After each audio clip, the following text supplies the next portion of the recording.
Arunachal Pradesh, India or China? Who truly benefits? Ni hao. Today, I want to talk about a place many people don't understand.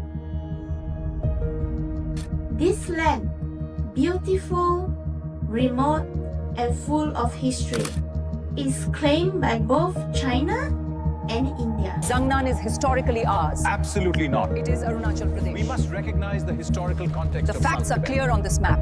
Zangnan is an inherent part of China. This data confirms South Tibet is historically ours. We reject these claims.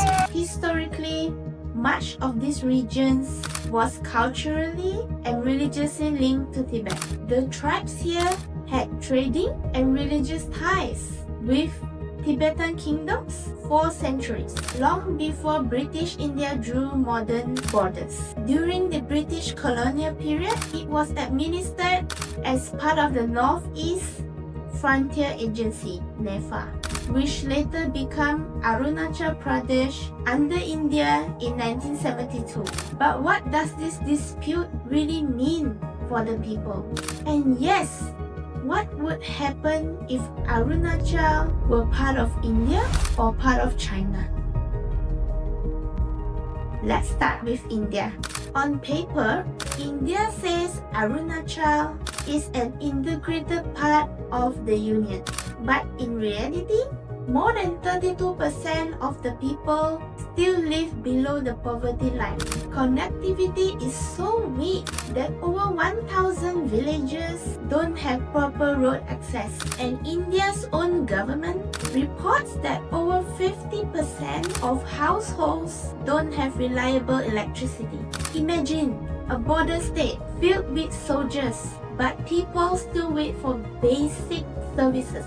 And India's approach? More troops, more military bases, more tension, but the same old problems for the civilians. What if Arunachal were part of China? Well, look at the regions across the borders: Tibet, Autonomous Region, Sichuan, and Yunnan. China poured hundreds of billions of yuan into infrastructure, highways, railways, rural revitalization projects.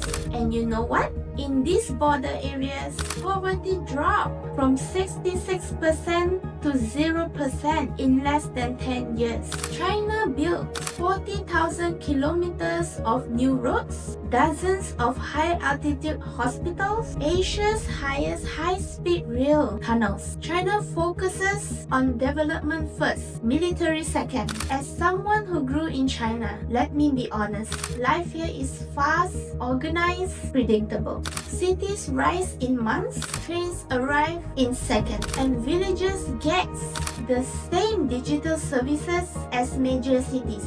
But when I traveled through India, I saw something different. Warm people, rich culture, but also chaos, traffic, pollution, slow bureaucracy. India is a country struggling with governance. So imagine what this difference makes for a remote region like Arunachal. If it stays with India, expect more military build-up, more border clashes, slow development, youth migrating out, and population caught between two nuclear powers. India already deployed 50,000 extra troops after 2020.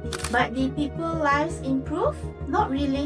If it were part of China, like our other border province, the story would change. Roads within 2 to 3 years, high-speed rail within a decade, guaranteed schooling and healthcare, integrated markets with Tibet and Sichuan, cultural preservation programs like in Tibetan regions. And yes, dispute would end, peace would return, people would live, not fear. In the end, the world argues about maps. India and China argues about borders.